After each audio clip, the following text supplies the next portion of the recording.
Canada நாட்டின் புதிய பிரதமராக மார்க் கார்னி தேர்வு செய்யப்பட்டுள்ளார். விரைவில் கனடாவின் 24வது பிரதமராக பதவியேற்க உள்ள 59 வயது மார்க் கார்னி பேங்க் ஆஃப் கனடாவின் முன்னாள் ஆளுநர் ஆவார்.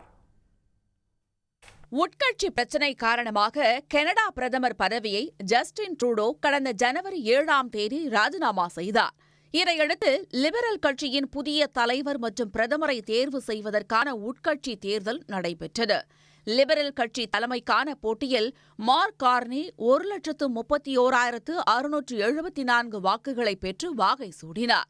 மொத்த வாக்குகளில் இது 85.9% பிரதமர் பதவிக்கு போட்டியிட்ட கிறிஸ்டியா ஃப்ரீலாண்டுக்கு 11,134 வாக்குகளும், கரினா கோல்டுக்கு 4,785 வாக்குகளும் மட்டுமே கிடைத்தன.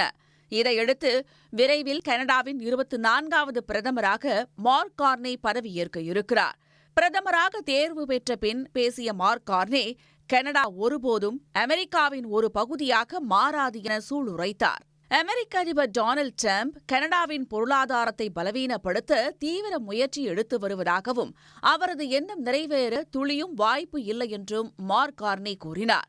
புதிய பிரதமராக தேர்வு செய்யப்பட்ட மார்க் கார்னி 2008 முதல் 2013 வரை கனடா தலைமை வங்கியின் ஆளுநராக பதவி வகித்தவராவார்.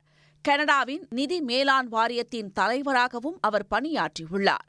2008இல் கனடாவில் நிதி நெருக்கடியில் சிக்கிய போது அதிலிருந்து மீள உதவியதன் மூலம் நாடு முழுவதும் பிரபலமானவர் மார்க் கார்னி. அமெரிக்க அதிபர் டிரம்ப் கனடாவுக்கு அளித்து வரும் வரி நெருக்கடிகளை சமாளிக்க மிகவும் நம்பகரமான நபர் என மார்க் கார்னியை அந்நாட்டு மக்கள் அங்கீகரிப்பதாக கருத்து கணிப்புகள் தெரிவிக்கின்றன. உடனுக்குடன் செய்திகளை தெரிந்து கொள்ள சன் நியூஸ் பெல் ஐகானை கிளிக் பண்ணுங்க.